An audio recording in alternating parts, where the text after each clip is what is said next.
Okay, so this is on mixed multiplicities of filtrations, generalizing the classical theory of multiplicities and mixed multiplicities of M-primary ideals to possibly non-Noetherian filtrations. And a surprising amount of this, of the theory actually goes through when there's, from the classical case, and there's some interesting things which don't. Much of this is joint work with Prangama Sarkar, Hema Srinivasan, and Jugal Verma. So I will have some assumptions I will build up. I'm off to a bad start with this chalk, I see. Okay, so I'll start with notation that this is a Noetherian local ring of dimension D. Okay, and I think I will add a couple of assumptions later on. So first off, I will tell you what a filtration is. Following the tradition of this conference, I will tell you about things which all the more senior people know very well. But I will do this anyway. So a filtration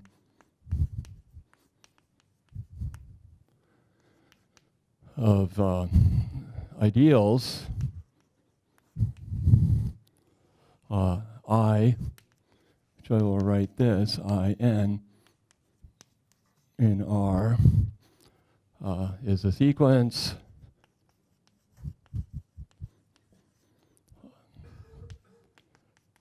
I equals I naught, containing I1, so on, which has the simple property that I times ij is contained in I sub I plus j for all ij.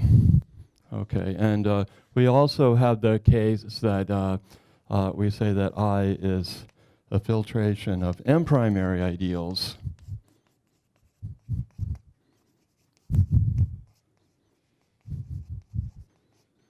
if I j is M primary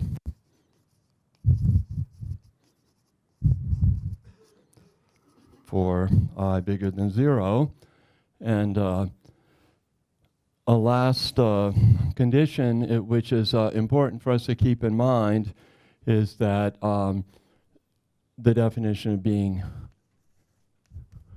Noetherian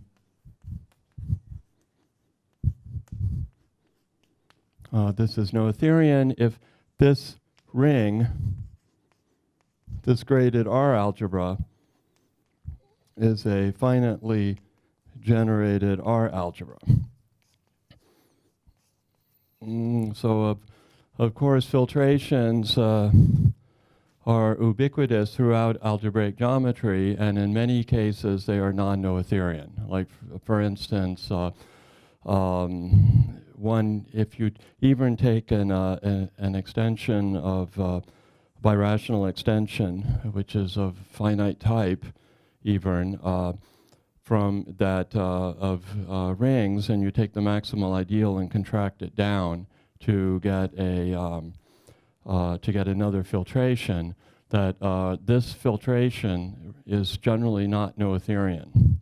Okay, and in fact, one of the basic theorems in commutative algebra is that if R is analytically irreducible, and S is an extension which is essentially a finite type, a local ring, then this filtration is such, it's the restricted filtration is equivalent, in fact linearly equivalent to the M-adic filtration downstairs. So this gives you a, if you take the completion, then you have an inclusion of local rings. And of course this fails if R is not, the base ring is not analytically irreducible. Okay, so these things, another natural way where these things occur is is if you say have evaluation ideals, that the ideals of value bigger than equal to n. I sub n is the elements of value bigger than equal to n, or for some series of evaluations. These occur naturally, and for instance, if you take Riesz valuations, or if you blow up an ideal, and then or you take a divisor on a variety, and then you push it down to a local ring, the multiples of the divisor. So these are all natural things, and generally these filtrations are non-Noetherian.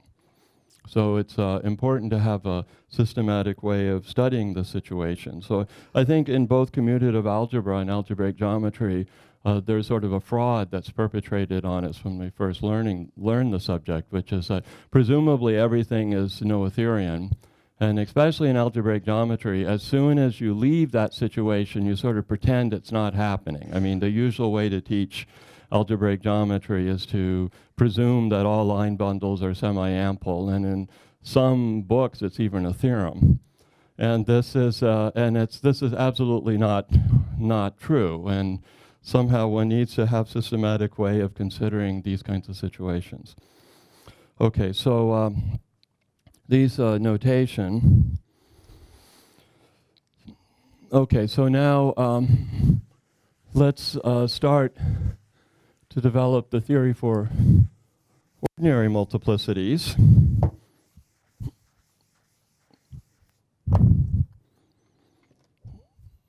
So I'm going to define the nil radical of R. This is x in R such that x to the n is equal to 0 for some n bigger than 0. Okay, so this is an R module, so you can look at its dimension as an R module, and what's relevant to us, that this dimension is equal to d, the dimension of R. This is if and only if there exists a minimal prime P of R such that the R dimension of R mod P is D, and R localized at P is not reduced. So somehow it's not generically reduced. That's what the condition means. And there's one good case that if R is excellent, then one has a nice statement that if you go to the M-adic completion, this is just going to be the extension of the nil radical of R.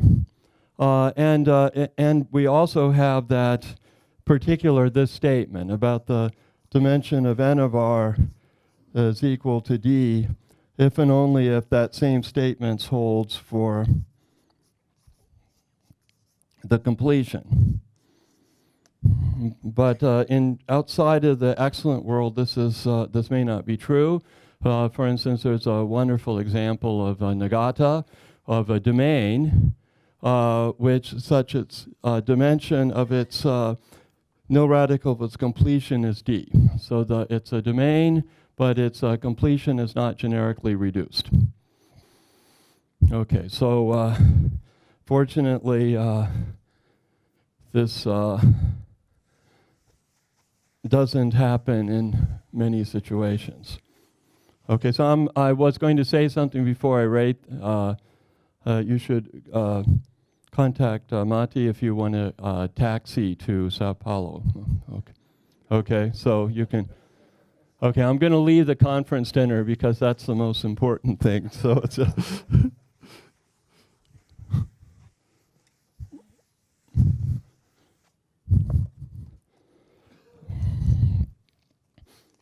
okay, so this is the first theorem. This is the theorem for multiplicities.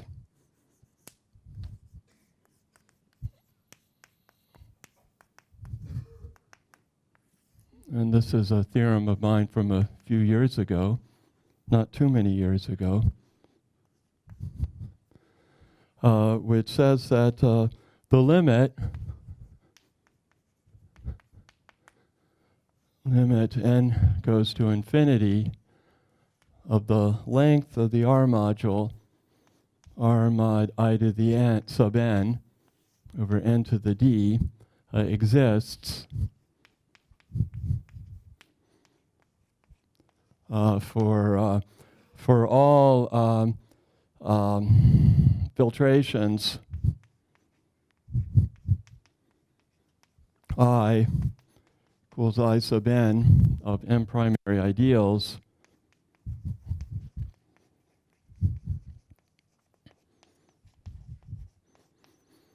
this happens if and only if the dimension of the nil radical of the completion is equal to d, is less than d. Okay, so any filtration, you get the limit as long as this is true. But in fact, if it's not generically, the completion is not generically reduced, then there will be there'll be examples where the limit doesn't exist. Okay, so the direction that Dow and Smirnov found a universal example which shows that the necessity. So this one is by Dow and Smirnov.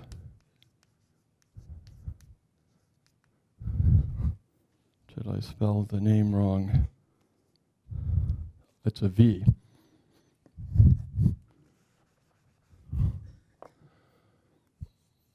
Okay, so the also there's been some precursors in this. For instance, in some sense or another, these types of problems have been considered by many for many years.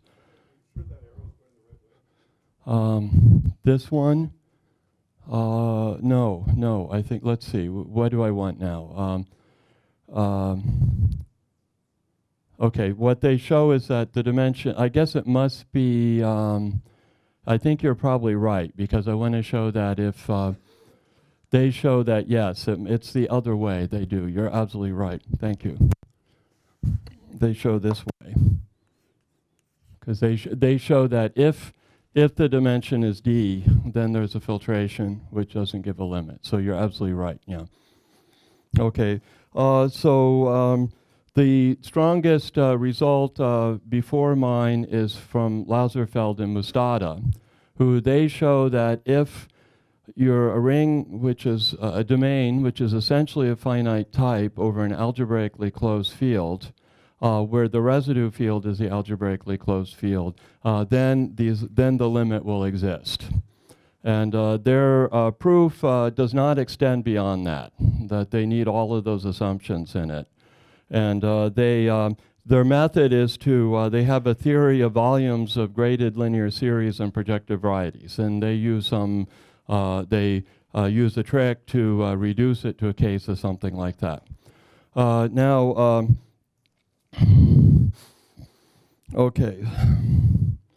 Okay, so I'll say, first off, I should, from this, I'm going to write using this notation, which is very similar to the notation they have in Swanson and Unicke's book.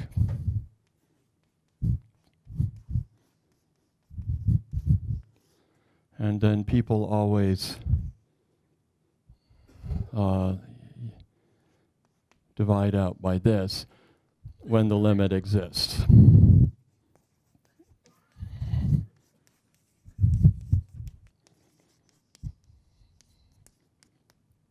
Okay, so this, in the case where you have the class, this gives you the classical multiplicity of an M primary ideal when you take the filtration where I sub n are the powers I to the n of a fixed M primary ideal. So this is exactly the classical definition of multiplicity in this case, which Matti told us about a day or two ago. Okay, but one can define this. So you see, under pretty mild conditions, this limit will always exist. Okay, and it's also not difficult to construct limit can be irrational. In fact, you can get any non-negative real number by this condition. Also, these when you get these conditions from geometric situations, from that they can even be irrational then too. Okay. Okay, I'll say just briefly about the method. In fact, the method that's used is this wonderful method of introduced by Ukhunkov for working with finding volumes of graded linear series. And this was picked up by some other people, which I will mention in a moment. So I call this the Minkowski-Ukhunkov method, that everybody who uses this associates certain names to it. Actually what I realized was looking at this, that actually this had essentially been done by Minkowski long ago, that this is the method which he uses in any introductory book in algebraic number theory, where he computes that when I say a little bit about it, maybe you'll see what it is. So I'll just say a few words about it, which is namely to compute the limit n goes to infinity sigma n over nd, where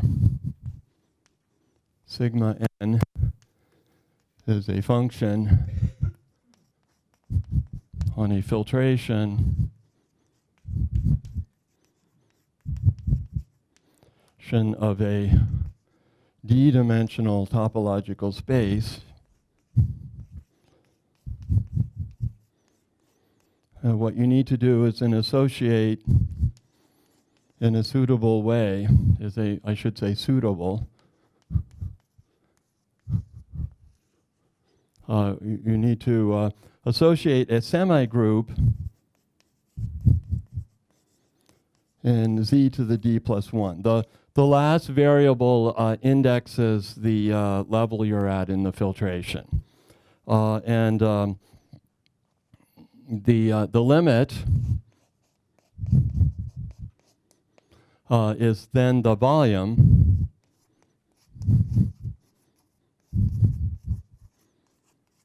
of,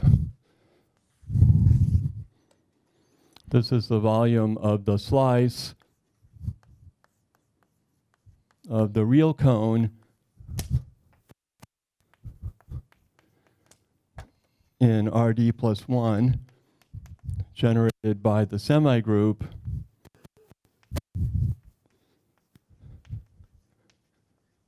with xd plus 1, xd plus the last variable equals 1. So you have this big cone, you cut it 1, and you take the volume. And of course, the volume has to exist. That's one of the issues. Okay, so that's the basic method.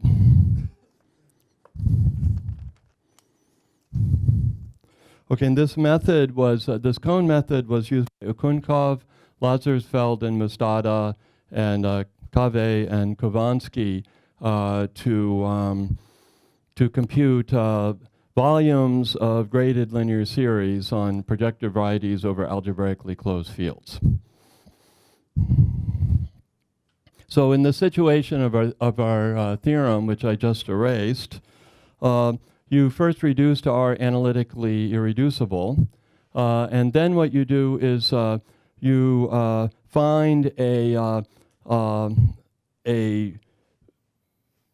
local ring, a regular local ring, by rationally dominating R hat. R hat is complete, so it's excellent, so you can always do that. Finding a particular local ring which does this is easy. This is much, much easier than resolution of singularities. You have to resolve everything above. This thing is just finding something. So it's an easy thing to do. And then what one does is you put an Abjanker evaluation on it, a suitable Abjanker evaluation, and that allows you to find the semigroup. And then you associate certain semigroups to this, and then the Cohn method tells you that the limit exists, but some conditions are required to show that you actually have a volume. And one of the more delicate things is to show that there is there's sort of a boundedness condition that you need. And to get that, you need to use this, the linear Zariski subspace theorem of Hubel, or else you can use Ries's theory of degree functions to get the boundedness. The problem is you have something upstairs and then you contract it down and you want it to behave well. It's this problem with the Zariski subspace theorem, which I was mentioning at the beginning of the talk. And another subtlety which comes in is about dealing with residue field extension. When you go up to this regular local ring, there may be a residue field extension, and then you need to do something to make this work, to interpret in this method. Okay, so there's a number of applications in that, but I didn't want to talk about that. I mainly wanted to talk about mixed multiplicities. So I will start with that. Okay, so I'm going to add some new assumptions. Okay, so we've seen that this, what we need for this theory to work, this limits, these theory of multiplicities to work, is I need this condition. So I'm going to impose this now. Okay, so for instance, any generically reduced Noetherian excellent local ring will have this condition. Okay, and I'm going to introduce some notation like this, which I will follow. I'm going to have families, well, I have R different filtrations.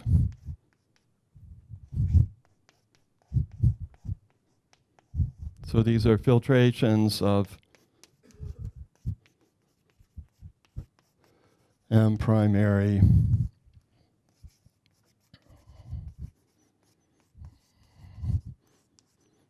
and then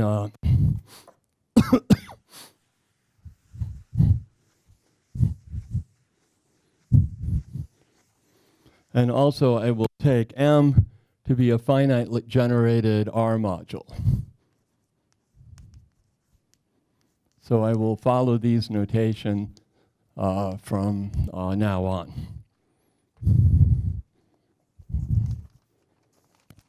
Okay, so this is the basic theorem which allows us to define mixed multiplicities. And this is a recent theorem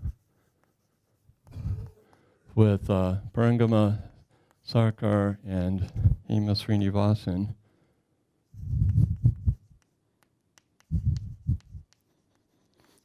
Which says that there exists a homogeneous polynomial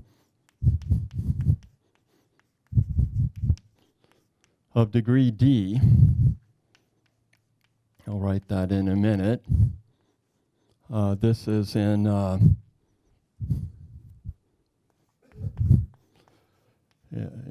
over the reals in the variables R of degree D, such that this property holds. When I look at the function, which is the limit as m goes to, in fact, for all n1 and R in n. And in fact, I'm always surprised to find that there are actually people out there who think that the natural numbers start with 1. So I should iterate right now that natural numbers are 0, 1, 2, 3, and so on. Okay, so the limit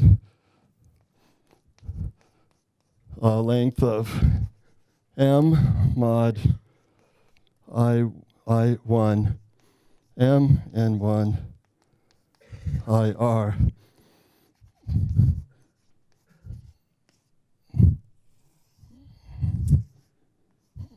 that this is equal to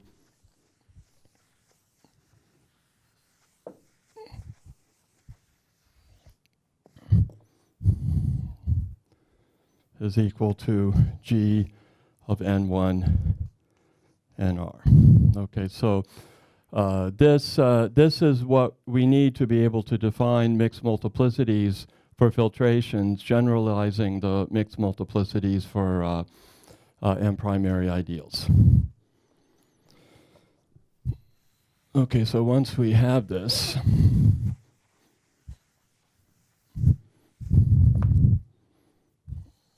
okay, so we can now we can define the mixed multiplicities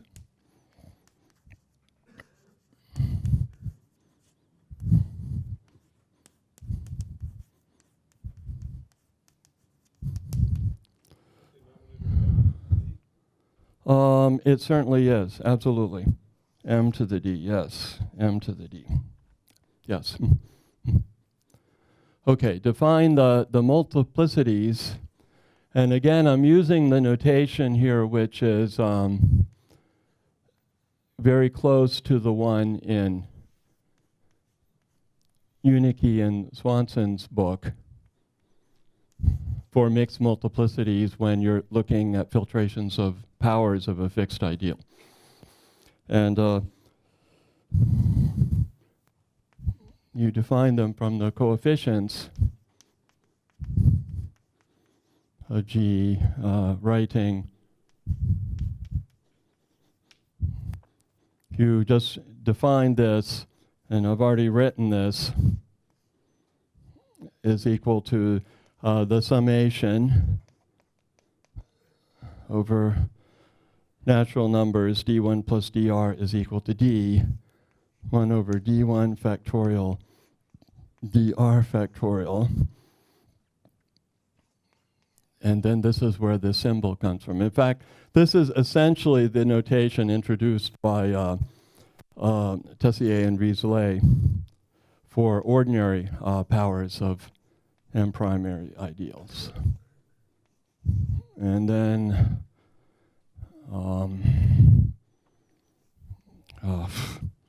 this is not good.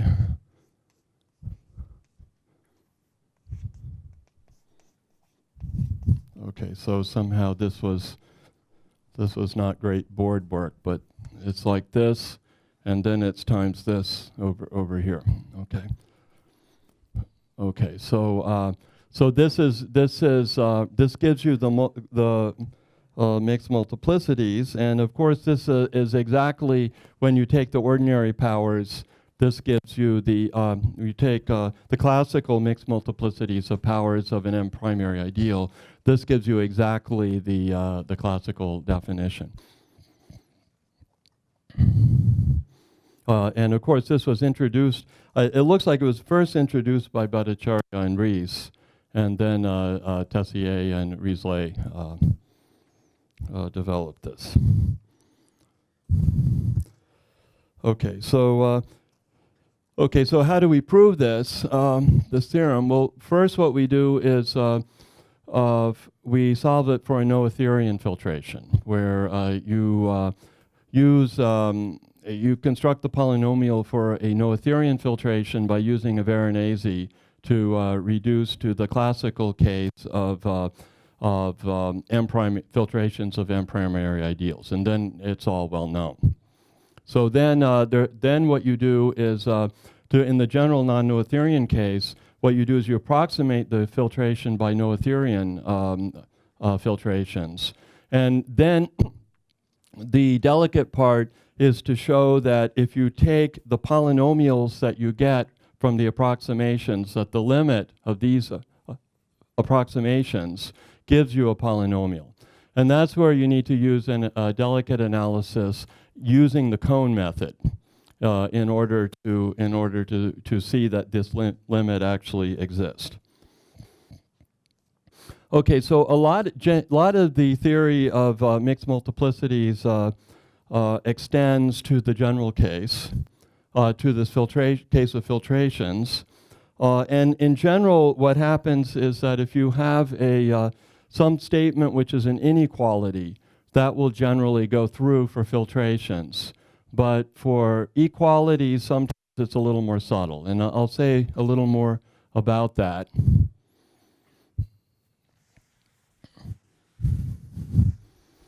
Okay, so maybe one of the first statement one of the first statements about the classical case is that the classical mixed multiplicities of M primary ideals are always positive. So this almost goes through in the general case, and this is a theorem with Hema Srinivasan and Jugal Verma, which says that the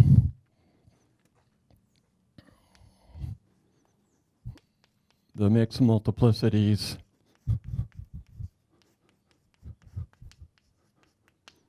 E sub R I 1 D1 I R D sub R M are always non-negative.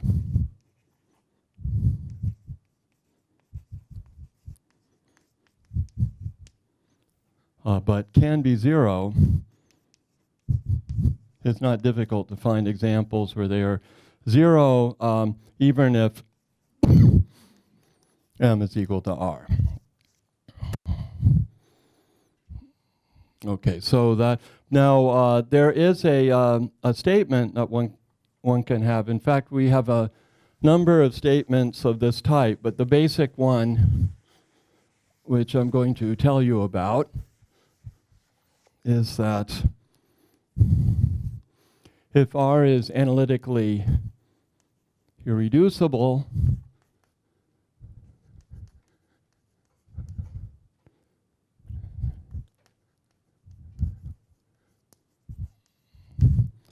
okay, if R is analytically irreducible,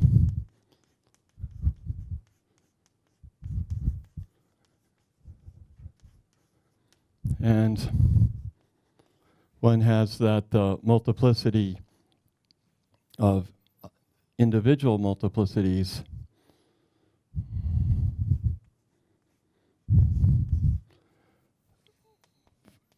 for all the individual ones, then all the multiplicities are positive.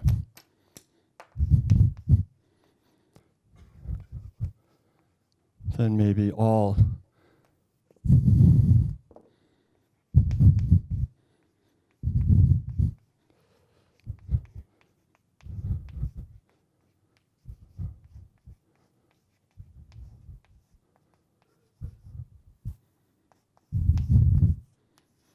okay, so but if you get rid of this analytically irreducible condition, you will be able to find two filtrations for which they're both positive, but they're equal to zero. The mixed multiplicity is zero.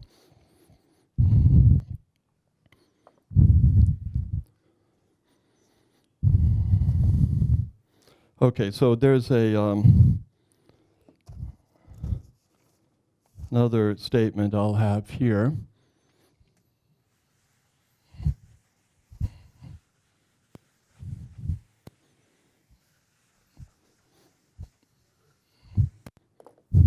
And this is a theorem which is actually about ordinary multiplicities of filtrations.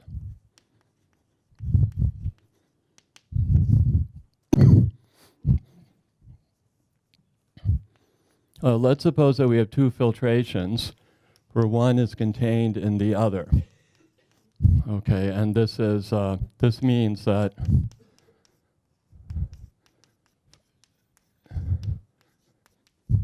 that term-wise you have an inclusion like this. And I take the graded algebra, 2n, suppose that this is integral over this ring. Okay, so these rings are generally non-Noetherian. So if you just ask its integral, then the multiplicities are the same.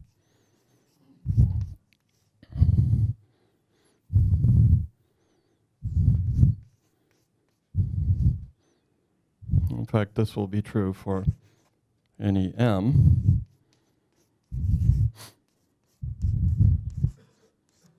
One has this statement. Now, the converse, you can ask about the converse at least for R, and this is, in fact, in this level is false.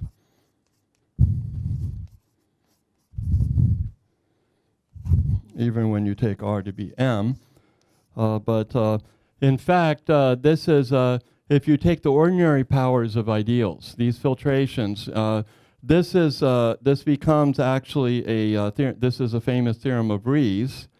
So for ordinary powers, this integral over this means that the first one and is the integral. If you just take powers of ideals, then this tells you that the integral closure of I2 is the integral closure of I1. And in fact, in that case, the converse is true for ordinary powers, and that's a celebrated theorem of Rie's. Okay, but and what, in fact, people that are here next week, this weekend, one of the things I was going to talk about was, in fact, if you look at filtrations coming from valuations, that in fact the converse is always true also. So Rie's theorem is completely true in this context. So somehow that these filtrations, while generally are non-Noetherian, are a bit better than the general case. Okay, and I should, yeah. Okay, now I want to mention one more theorem, and I think I even have time to write it down. I think this clock's a little different from mine, but I still think I can get it. I'll just say one of the most celebrated theorems in the classical case. It should be Sarkar and Srinivasan, Ema and Parangama. Okay, which these are in fact the Minkowski, so-called Minkowski inequalities.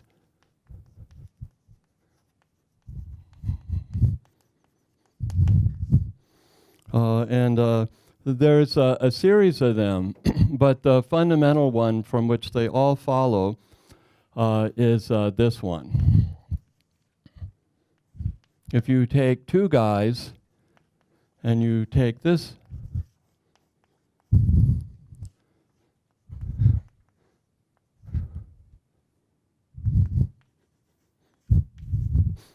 then this is lesser than equal to this product.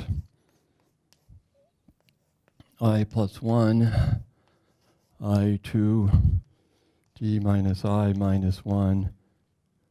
So this very beautiful formula. And then it's I minus 1, I2, d minus I plus 1. Okay, so this is the fundamental one. And the second one, which is most well known, is of course this is well known for the classical case for powers of M primary ideals, not for filtrations. And then the second one is the one that people that are most familiar with, but it's actually quite a bit easier to prove.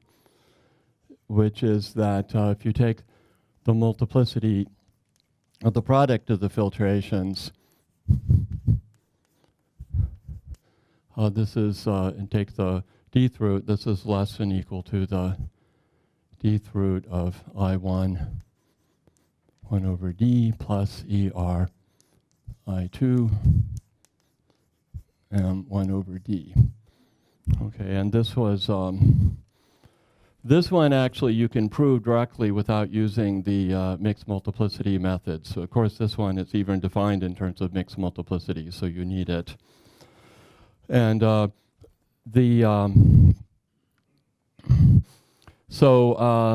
this one is generalizes the case Minkowski inequalities for M primary ideals, which was first found by Tessier and then by Rees and Sharp, that they extended it, that there were some restrictions on the ring in Tessier's calculation. But he was the one who, Tessier made an extensive study of Minkowski's work, and he realized that you could actually get something like this out of it.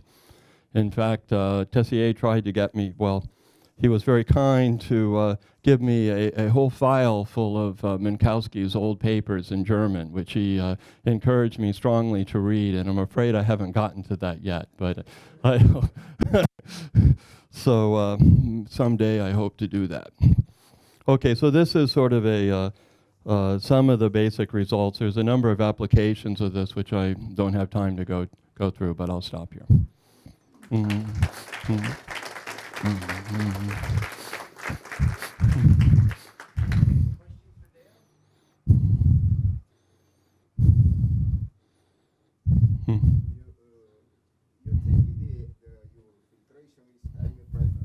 Yeah. Well, that's an interesting question, and in fact, actually, for the limit, you can get something where instead of using, you have to use a different functor to get something finite. So instead of taking length, if you take multiplicity for an arbitrary filtration, then you'll get a limit. Again, with some conditions similar to this generically reduced condition, something like that. That should be true, although I haven't worked that out. In fact, earlier we were talking with Jugal about this, that for mixed multiplicities, it's a little less clear what goes through.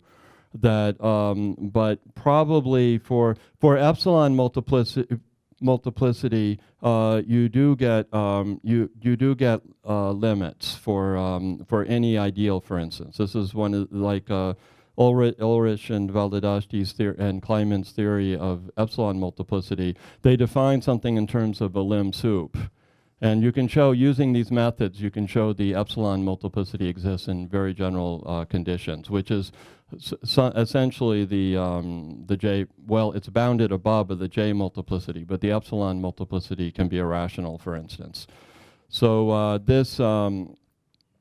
so it applies, the method applies to a lot of situations, and exactly how far this goes, but actually this is one of the next directions. Perhaps a continuation of Victor's question.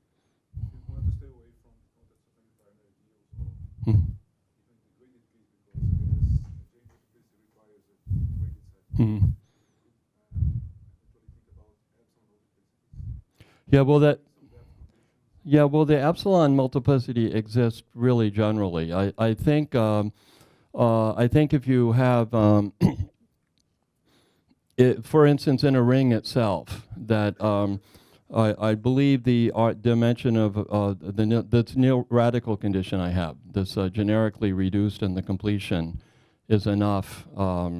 Is enough to show that epsilon multiplicities of M primary ideals, or I guess any ideal, otherwise not very interesting for M primaries ideal, right? Any ideals. And in fact, also there's some generalization where in fact Berendt was interested in some situation where you're actually in a module, and which I made it work. So the general thing is that if you're even with somehow these guys, they all think they're doing complex analysis or something. So the condition is that the first theorem in complex analysis is that the local ring of an analytic variety is excellent, and if it's reduced, and then then the theory works perfectly in that case, which seems to be enough for what they're interested in these equisingularity type problems.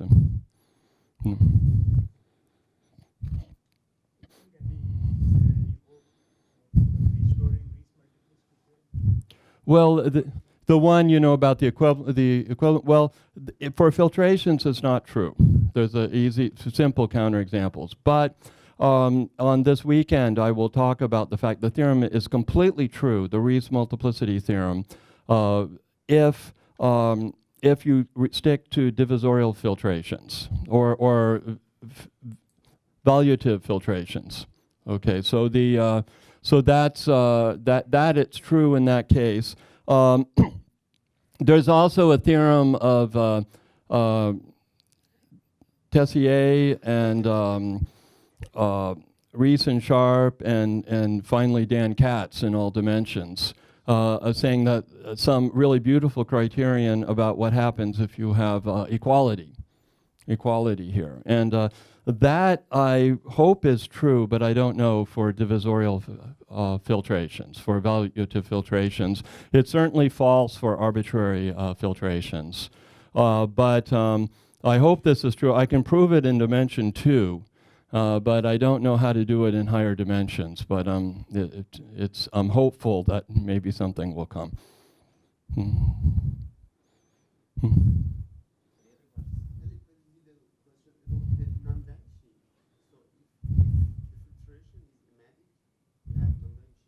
Yeah, exactly, yeah.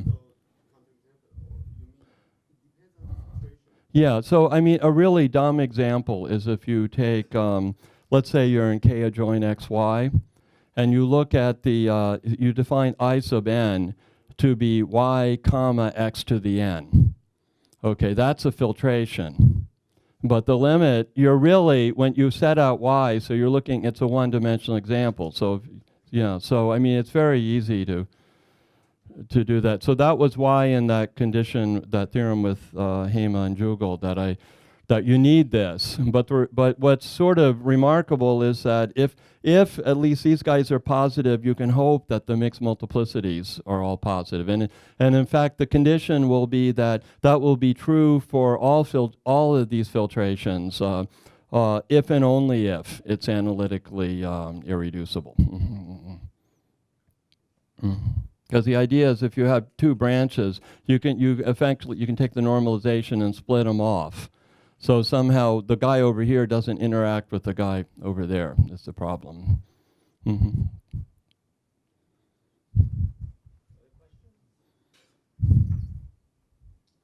well, let's stay Dale again. Mm-hmm.